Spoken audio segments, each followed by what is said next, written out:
नमस्ते हिमाचल, स्वागत है आपका। मैं हूं आपके साथ जैस्मिन शर्मा और हेडलाइंस के बाद अब सीधे रुख करेंगे अहम खबरों का और बात बड़ी खबर की करेंगे। राजधानी शिमला से आपको देंगे, जहां के समर हिल में शिव बॉडी में जो भूस्खलन हुआ था उसके बाद से हालात वहां पर तनावपूर्ण बने हुए हैं। वहां अब भी रेस्क्यू ऑपरेशन जारी है। रेस्क्यू ऑपरेशन का ये तीसरा दिन है और यहां अब तक 12 लोगों के शव बरामद किए जा चुके हैं। आपको ये बता दें कि समर हिल इलाके में शिव मंदिर पर सोमवार को पहाड़ का एक बड़ा हिस्सा टूट कर गिर गया था और यहां कई लोगों के मलबे में दबे होने की आशंका जताई जा रही है। सोमवार से ही रेस्क्यू ऑपरेशन यहां पर जारी है। रेस्क्यू ऑपरेशन का आज तीसरा दिन है। अभी तक कई लोगों के शव बरामद किए जा चुके हैं और यह अनुमान लगाया जा रहा है कि 8 से 10 लोग और इस मलबे में दबे हो सकते हैं। तस्वीरें हम आपको दिखा रहे हैं। शिमला के समर हिल के शिव बॉडी की ये तस्वीरें हैं, जहां पर एसडीआरएफ की team, home guards, Himachal police के जवान सब डटे हुए हैं और रेस्क्यू ऑपरेशन यहां पर जारी है।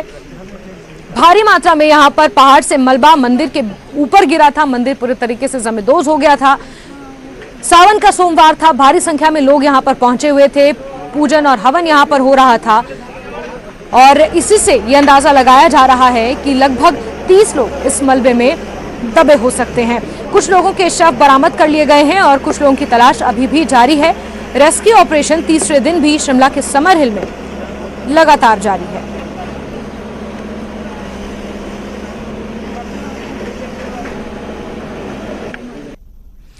और हिमाचल में हो रही मूसलाधार बारिश के बीचों बीच एक बड़ी खबर निकल कर आई है शिमला से, जहां शैक्षणिक संस्थान 2 दिनों के लिए बंद किए गए हैं। निजी और सरकारी सभी तरह के संस्थान बंद कर दिए गए हैं। अमूमन पूरे ही हिमाचल में इस तरीके के आदेश जारी किए गए हैं। राजधानी के साथ साथ आपदा और खराब मौसम के चलते ये फैसला लिया गया है। शिमला के उपायुक्त आदित्य नेगी ने इसके आदेश जारी किए हैं। राजधानी में सभी सरकारी और प्राइवेट स्कूल्स, कॉलेजेस, शिक्षण संस्थान बंद रहेंगे। 2 दिनों के लिए ये शैक्षणिक संस्थान बंद किए गए हैं। अधिकांश हिमाचल प्रदेश के शैक्षणिक संस्थानों में 2 दिन का अवकाश घोषित किया गया है। भारी बारिश को देखते हुए मौसम विज्ञान केंद्र ने जिस तरीके से अलर्ट जताया है, उसी अलर्ट को मद्देनजर रखते हुए ये फैसला लिया गया है। शिमला के उपायुक्त ने इसको लेकर आदेश जारी किए हैं। वहीं अगर संपूर्ण हिमाचल की बात की जाए तो हिमाचल के अधिकांश इलाकों में 2 दिनों के लिए शैक्षणिक संस्थानों को बंद रखने का निर्णय लिया गया है।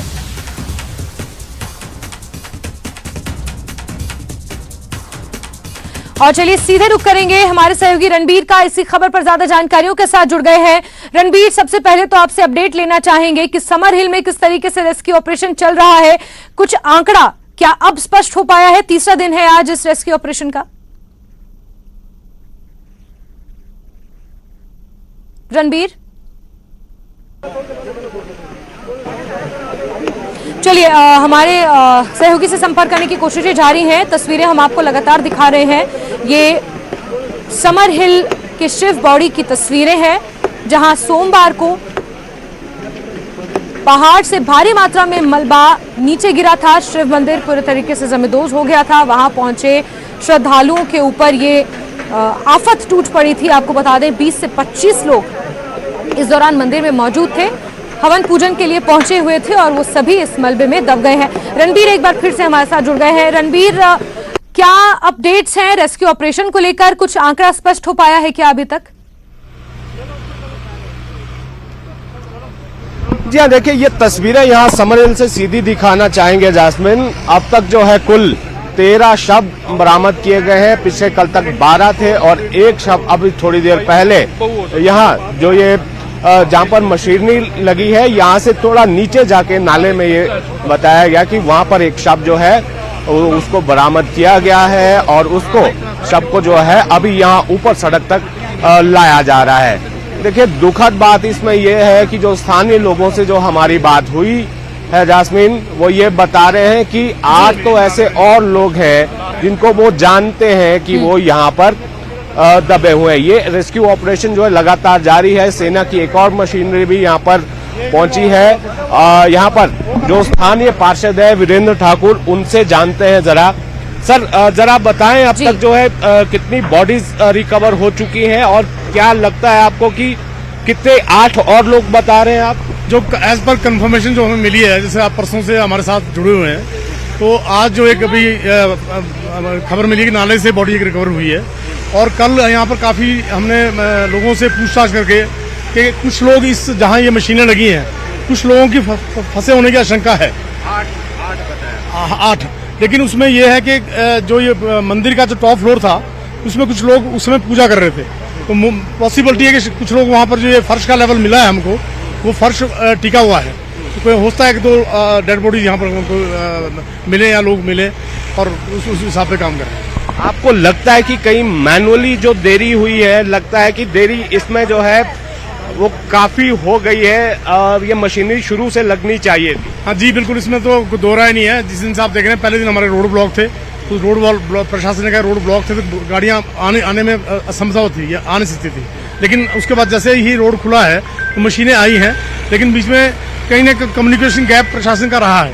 एक मशीन आ रही है, वो खराब है, उसमें तेल नहीं है, ये कहीं ना कहीं प्रशासन की कमी है। तो साफ तौर से सच्चाई बोलने में कोई बयान देने में कोई गलत बात नहीं होती है ना। जरा ये भी बताए, दुखद पहलू ये है कि जो स्थानीय लोग बार बार बता रहे हैं कि एक ही परिवार के 7 लोग, पूरा परिवार तबाह हो गया। बिल्कुल बिल्कुल, इसमें बिल्कुल सच्चे हो तो बिल्कुल लोगों की आंखों में देखी बात है कि वो गाड़ी में आए, वो पूरा परिवार गाड़ी में आया।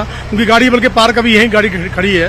वो 7 लोग परिवार के थे, जिसमें 3 बॉडी अभी तक जो है रिकवर हुई है उनकी, और बाकी लोगों की अब किस तरह से ये मैनुअल ऑपरेशन जो चल रहा है हमारा, उसमें कितने लोग मिल पाएंगे, ये कहना बहुत असंभव सी बात है।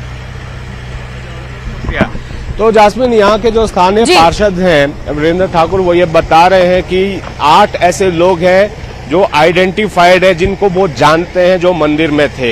ये जो है अभी बता रहे हैं। और यहाँ पर ये भी जो है बताया जा रहा है कि जो शुरुआती दिन में जो मैनुअली काम हुआ है उससे थोड़ी देरी हुई है, मशीनरी समय पर नहीं पहुंची। लेकिन यहाँ पर जो सरकार के नुमाइंदे थे, कैबिनेट मंत्री थे, उनसे जब पूछा गया तो उन्होंने बताया कि मशीनरी लगाना जो है उस वक्त सही नहीं था, क्योंकि उसमें आशंका थी कि अगर आप मशीन से ये डेब्रिज हटाने का काम करेंगे तो वो मलबा जो है वो नीचे आ सकता था। लेकिन खैर, अब तो 2 दिन बीत गए हैं, आज तीसरा दिन है, 13 शव मिल गए हैं, अब 8 लोग और हैं। तो जरा सोचिए कितनी जो है भयानक तबाही यहाँ पर हुई है, और इतने लोगों का चले जाना और एक ही परिवार से 7 लोगों का दब जाना। ये बताया गया कि हालांकि 3 बॉडी जो है रिकवर उनसे हुई है, कुछ और जो है अभी रिकवर होना बाकी है। अब बिल्कुल देखिए, चमत्कार इससे पहले भी हुए हैं जास्मिन। लग ये रहा है कि शायद जी हो सकता है कि कोई अभी भी जिसके जो है जिंदा होने की उम्मीद है। तो यहाँ पर ये तस्वीरें दिखाना चाहिए। एक बॉडी को जो है यहाँ पर लाया जा रहा है, इसे अब आईजीएमसी ले जाया जाएगा। ये तस्वीरें हम यहाँ से दिखाना चाहेंगे कि यहाँ ठीक नीचे जो तबाही के जो मंजर है, वो नाला देखिए, फोर्स देखिए किस तरह की थी। बिल्कुल, ये जो है ये नाला आपको दिख रहा है, ये बताया गया कि कई किलोमीटर नीचे जाकर भी शव मिले हैं। अब इसको लेकर भी जास्मिन सवाल उठ रहे हैं कि आखिर इस जगह पर जो क्षेत्र पड़ता है, एडवांस स्टडीज का जो एरिया है, वहां से आखिर कैसे स्लाइड हुआ। लोग जो है अलग अलग अपनी राय दे रहे हैं। कुछ विशेषज्ञ दे रहे हैं कि शायद क्या ऐसा लगता है कि क्या एडवांस स्टडी में जहां पर ये बताया जाता था कि उसके पीछे वाले हिस्से में जो समरहिल की तरफ हम बात करें, कोई जेल थी, क्या वो जेल के अंदर जो है जो खाली था स्पेस, क्या वो अंदर ही कोई वाटर टैंक बन गया था या कोई और चीज थी? क्योंकि ये अभी तक किसी के समझ में नहीं आ रहा है कि कैसे आखिर इतना बिल्कुल रणबीर हो सकता है, और वो भी इतनी फोर्स से जो है ये आप बिल्कुल रणबीर। और जितनी स्थानीय लोगों से हमारी बातचीत हो पाई है, समरहिल में बहुत से जान पहचान वाले आपके भी रहते हैं, हमारे भी रहते हैं, और जितने स्थानीय लोगों से हमारी बातचीत है उनका कहना है कि ये लैंडस्लाइड सिर्फ शिव मंदिर के पास ही नहीं हुआ, ये लैंडस्लाइड बहुत ऊपर से जो रेलवे ट्रैक है वहां से ये मलबा बहते बहते आया और शिव मंदिर के पास से इतनी जोरों से बहा ये मलबा कि पूरा का पूरा शिव मंदिर इसने अपनी चपेट में ले लिया। जैस्मिन, ये जो शुरुआत हुई है, जिस सड़क का आप जिक्र कर रहे हैं, जो लोअर समरहिल को जोड़ती है, उससे ठीक ऊपर जो है एक और सड़क है, जो मुख्य सड़क है, जो एचपीयू के जो चौक तक जाती है, वहां से ये स्लाइड शुरू हुआ है। तो जरा देखिए, वहां से स्लाइड शुरू हुआ, फिर वो नीचे वाले रोड पर आया, नीचे वाले रोड से ये रेलवे ट्रैक पर आया, जो रेलवे ब्रिज था रेलवे ब्रिज किस तरह से हवा में लटक गया है, तस्वीरें बहुत ज्यादा वायरल है। बिल्कुल। तो यहाँ पर खैर अब ये तो बात की बात है कि ये कैसे हुआ, इसके कारण क्या थे, क्या इसमें मानवीय चूक थी, मानवीय त्रुटियां हैं, ये मैन मेड है या फिर नेचुरल था। खैर इसके बारे में तो बाद में कहा जा सकता है, लेकिन अभी जो है अभी कोशिश ये है कि शायद आस, देखिए आस कोई नहीं छोड़ता कि शायद कोई जो है व्यक्ति जिंदा निकले। इससे पहले भी हमने बहुत सारी जगहों पर देखा है कि 2-2, 3-3, 4-4 दिन बाद भी कोई सुरक्षित निकला है मलबे में दबे होने के बावजूद भी। तो कोशिश यहाँ पर यही की जा रही है कि और एहतियात के साथ यहाँ पर कोशिश की जा रही है कि कोई ऐसा ना हो कि इस मलबे को हटाते हटाते कोई और चोट जो है किसी को पहुंचे। तो अब देखना होगा कि उस मेन हॉल तक ये जाने की अब बात कर रहे हैं कि उस हॉल के ऊपर से ये मलबा हटाया जा रहा है, कि वहां पर जो संभावना जताई जा रही है, जो लोग जिनको वो जानते हैं, यहाँ के स्थानीय लोग, जो स्थानीय पार्षद भी बता रहे थे। बिल्कुल रणवीर, हर कोई उम्मीद लगाए बैठा है कि क्या पता कोई ना कोई यहाँ से जिंदा निकल कर आ जाए। और जो शव बरामद हुए हैं, और बहुत से शव हैं, जिस तरीके से आपने कहा कि स्थानीय पार्षद हैं, 8 लोग तो उनके ही जानने वाले हैं जो इस मलबे में दबे हुए हैं। बेहद दुखद ये दुर्घटना यहाँ पर पेश आई है। हालांकि रेस्क्यू ऑपरेशन जारी है। आप नजर बना के रखें रणवीर। हमसे जुड़ने के लिए, तमाम अपडेट्स के लिए आपका बहुत बहुत शुक्रिया। ब्रेक के बाद आगे बढ़ेंगे। सीएम सुखू ने पौंग डैम के पास चल रहे रेस्क्यू ऑपरेशन को लेकर ट्वीट किया है और लिखा है कि सेना और वायुसेना की मदद से अब तक 800 से ज्यादा लोगों का रेस्क्यू किया जा चुका है। तो आपको बता दें, जिस तरीके से पौंग बांध में लगातार जल स्तर बढ़ता जा रहा था, उसके बाद से पौंग डैम में पानी छोड़ा गया है। कई गांव जलमग्न हो गए हैं और वहां पर 800 लोगों का रेस्क्यू किया गया है। वायुसेना और सेना के जवानों की मदद ली जा रही है और इसी को लेकर सीएम सुखू ने ट्वीट किया है। आप तस्वीरें देख रहे हैं, वायुसेना के जवान यहां पर रेस्क्यू ऑपरेशन में डटे हुए हैं और देर रात से लेकर अब तक लगभग 800 से ज्यादा लोगों को यहां से निकाला गया है।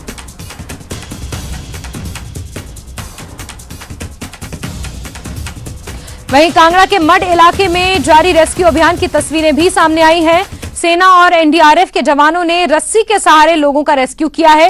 तस्वीरों में आप एक पुल पर रस्सी के सहारे लोगों को निकालते हुए देख सकते हैं। आपको बता दें कि पौंग डैम से पानी छोड़ने के चलते कांगड़ा के करीब 7 गांव जलमग्न हो गए हैं और जिसका डर लोगों को सता रहा था वही हुआ है। यहाँ पर जो मड एरिया है वहां पर भारी मात्रा में बाढ़ जैसे हालात पैदा हो गए हैं और वायुसेना और एनडीआरएफ के जवानों की मदद ली जा रही है। लगभग 7 गांव पूरी तरीके से जलमग्न है, वहां पर लोगों का रेस्क्यू किया जा रहा है। देर शाम की तस्वीरें सामने आई हैं जब पौंग बांध से पानी छोड़ने के बाद मड एरिया में लगातार पानी का बहाव बढ़ता जा रहा था। 800 लोगों को यहां पर रस्सी के सहारे रेस्क्यू किया गया है। एनडीआरएफ और सेना के और वायुसेना के जवानों ने यहां पर मदद के लिए हाथ बढ़ाया है और कांगड़ा के मड इलाके में ये रेस्क्यू अभियान जारी है। सीएम सुखू ने भी ट्वीट कर इसकी जानकारी साझा की है। और सीधे रुख करते हैं हमारे सहयोगी विचित्र का, इसी खबर पर ज्यादा जानकारियों के साथ जुड़ गए हैं। विचित्र, कल हम और आप यही बात कर रहे थे कि अगर पौंग बांध अपने खतरे के निशान से ऊपर बहने लगा है तो फिर पानी छोड़ना अनिवार्य है और पानी छोड़ा गया और जिसका डर था वही हुआ। लगभग 7 गांव पूरे तरीके से जलमग्न हैं, लोगों को वहां से रेस्क्यू किया जा रहा है। विचित्र। बिल्कुल जाशमिन, आपने बिल्कुल सही कहा है। देखिए इस वक्त हालात जो हैं इस कृत्रिम बाढ़ की वजह से जो है बद से बदतर हुए पड़े हैं। सैकड़ों परिवार जो हैं वो इस वक्त बेघर हो चुके हैं। अलग अलग रिहेबिलिटेशन सेंटर्स में उनको रखा जा रहा है, चाहे वो फतेहपुर में अलग अलग जो पुनर्वासन सेंटर जो बनाए गए हैं वहां की बात हो या फिर इंदौरा के पुनर्वासन सेंटरों की बात हो। अलग अलग जगहों पर ये सेंटर बनाए गए हैं। जिला प्रशासन रात दिन एक किए हुए हैं। अलग अलग जगहों पर अलग अलग टीमें जो है वो तैनात की गई हैं। चाहे पुलिस जवानों की बात हो, होमगार्ड्स की बात हो, आर्मी के सेना के जवानों की बात हो या फिर एयरफोर्स की टुकड़ी की बात हो, हर कोई जो है इस वक्त वहां पर बचाव कार्य में जुटा हुआ है और ये तमाम जो टीमें हैं वहां पर डिप्लॉय की जा चुकी हैं। जिला प्रशासन के आला अधिकारी वहां पर मौके पर मौजूद हैं। मध्य रात्रि तक जो है ये रेस्क्यू ऑपरेशन चलता रहा है और इसमें देखने वाली बड़ी बात यह है जास्मिन की यहाँ पर महिलाएं, गर्भवती महिलाएं, छोटे छोटे बच्चे, दूध मुंहे बच्चे, बुजुर्ग, बीमार लोग, ये तमाम के सारे लोग जो है जिनके सामने इस वक्त बहुत बड़ी चुनौती जो है खड़ी हो चुकी हुई है। इस पूरे के पूरे मंड क्षेत्र में है, वो चाहे फतेहपुर की बात हो या फिर इंदौरा विधानसभा क्षेत्र की बात हो, यहाँ इस तरह के हालात हो चुके हैं इस कृत्रिम बाढ़ की वजह से कि लोग जो हैं अब यहाँ पर त्राहिमाम एक तरह से कर रहे हैं। बहुत से लोग तो अपने घरों को छोड़कर जाना ही नहीं चाह रहे थे, इसलिए क्योंकि उन्होंने समूची जिंदगी जो है वहां पर गुजारी है, उनके तमाम मवेशी वहां पर थे, उनकी जमा पूंजी वहां पर थी। अब इन हिलातों में जो है वो कौन लोग जो है वो अपने घरों को छोड़कर जाना चाहेगा। वो लोग ये कह रहे थे कि चाहे डूबते डूब जाएं लेकिन वो यहां से नहीं निकलेंगे। लेकिन प्रशासन को यह भी बहुत बड़ी चुनौती का, इस तरह की चुनौती का भी सामना करना पड़ा और कड़ी मशक्कत करके जो है इन लोगों को वहां से निकाला गया है। देखिए फिर आज मध्यरात्रि के बाद ये जो रेस्क्यू ऑपरेशन था वो बंद करना पड़ा था और हल्की हल्की बूंदाबांदी और लगातार बारिश जो है वो भी हो रही है, तो इसको मद्देनजर रखते हुए अब सुबह के बाद बिल्कुल विचित्र आपको यहाँ रोकना चाहेंगे और एक बड़ा अपडेट दर्शकों को दे दें कि सीएम सुखू फतेहपुर और इंदौरा का दौरा करने वाले हैं। आपदा प्रभावित इलाकों का सीएम दौरा करेंगे, राहत और बचाव कार्यों का जायजा लेंगे। आपको बता दें कि सीएम सुखू ने ही ट्वीट कर इस रेस्क्यू ऑपरेशन की जानकारी साझा की और अब बड़ी खबर निकल कर आ रही है, जहां सीएम सुखू फतेहपुर और इंदौरा का दौरा करने वाले हैं। आपदा प्रभावित इलाकों का वो दौरा करेंगे, राहत और बचाव कार्यों का जायजा भी लेंगे। विचित्र ये बड़ा अपडेट सामने आया है, सीएम आने वाले हैं फतेहपुर और इंदौरा।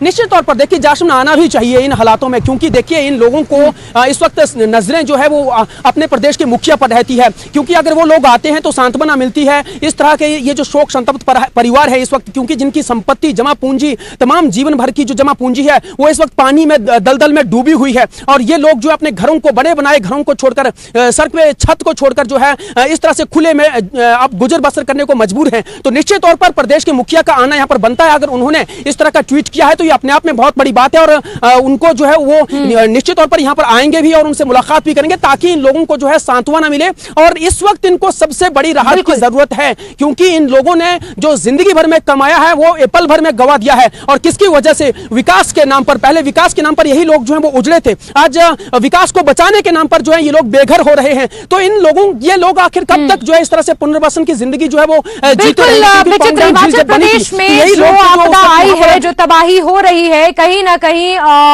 ये भी माना जा रहा है कि ये मैनमेड भी हो सकती है, क्योंकि नदी किनारे लोगों को जो बसाया गया, कैचमेंट एरियाज में लोगों को घर बनाने की अनुमति दी गई, जो अतिक्रमण हुए हैं वो भी कहीं ना कहीं रिस्पॉन्सिबल हैं। और आज वो इंसान जो अपनी जिंदगी की जमा पूंजी लगा देता है अपना घर बनाने के लिए, जब वो इस दुनिया से जाता है तो सिर्फ अपना घर पीछे छोड़कर जाता है अपने बच्चों के लिए, अपनी आगे वाली पुश्तों के लिए, और वही आज इन लोगों ने गवा दिया है। एक बेहद कहीं ना कहीं ये दुखद खबर है और सीएम सुखू इन्हीं लोगों का दुख बांटने के लिए फतेहपुर और इंदौरा आ रहे हैं। विचित्र आप नजर बना के रखें। हमसे जुड़ने के लिए आपका बहुत बहुत शुक्रिया।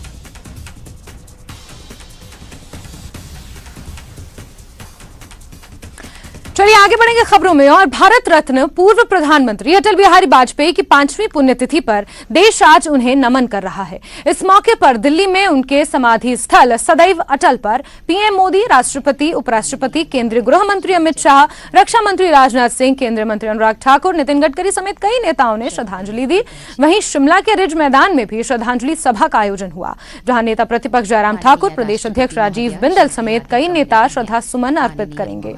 श्री जगदीप धनखड़, श्रद्धेय अटल जी। माननीय राष्ट्रपति महोदया, श्रद्धेय अटल जी करोड़ों दिलों पर राज करते थे और उनकी जो कार्यशैली थी, उनके जो निर्णय थे, उनका जो नेतृत्व था, वो देश ने लंबे समय तक देखा। संसद से लेकर सड़कों तक उनके काम को और उनसे कई पीढ़ियों ने प्रेरणा ली है। मैं तो इतना ही कहूंगा कि अटल जी के जीवन से हम सबको सीखने के लिए बहुत कुछ मिलता है। हमें लगातार उनके जीवन ने प्रेरणा भी दी है और उनकी जो कार्यशैली थी, जो उनके निर्णय थे, उनसे हमें बहुत कुछ सीखने का अवसर भी मिला। हम आशा करते हैं उनके दिखाए राह पर कि विकास और गुड गवर्नेंस और डेवलपमेंट मॉडल जो है, सुशासन और विकास, उस पर हम आगे भी लगातार चलते रहें।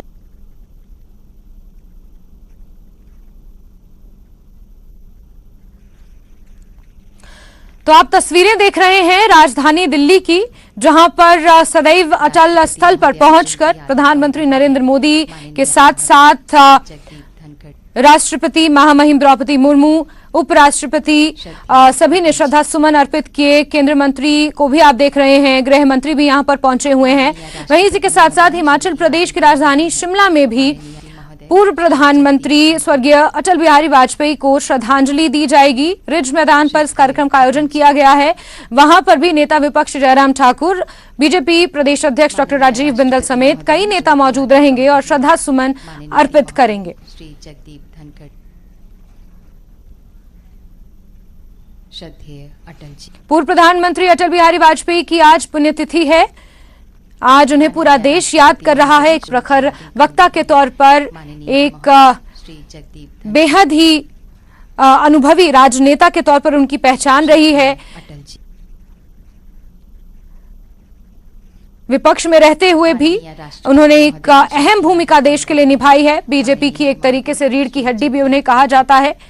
और ये तस्वीरें आप देख रहे हैं, ये आज सुबह की तस्वीरें हैं जब सदैव अटल स्थल पर पहुंचकर पूर्व प्रधानमंत्री अटल बिहारी वाजपेयी को श्रद्धा सुमन अर्पित किए गए, श्रद्धांजलि अर्पित की गई। इस दौरान प्रधानमंत्री नरेंद्र मोदी के साथ साथ तमाम कैबिनेट मंत्री, उपराष्ट्रपति और राष्ट्रपति भी यहां पर पहुंचे हुए थे। श्रद्धा सुमन उन्होंने अर्पित किए। वहीं शिमला के रिज मैदान पर भी कार्यक्रम का आयोजन किया गया है, जहां बीजेपी के तमाम नेता एकत्रित होकर पूर्व प्रधानमंत्री श्री अटल बिहारी वाजपेयी को श्रद्धांजलि अर्पित करेंगे। माननीय राष्ट्रपति महोदय, उनकी यादें कम नहीं है। माननीय महोदय श्री जगदीप धनखड़। श्रद्धेय।